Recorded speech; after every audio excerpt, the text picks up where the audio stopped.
Learn and play virtual Rubik's Cube on the Analytics TX website. In the default mode, you can view all the layers, sides, and slices of the cube and even rotate the cube to get a 360-degree view. You can scramble the cube if you are ready to solve it, or just click on Solve Cube to activate movement of the cube sides.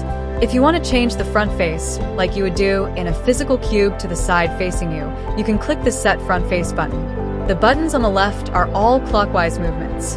F will rotate the front face in a clockwise manner, and Fi will rotate the front face in a counterclockwise manner. You can track the front face color and your moves on the top of the cube.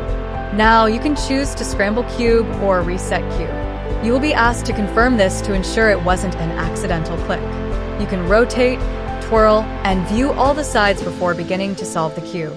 First, practice rotating the different slices, layers, and sides before starting to use algorithms.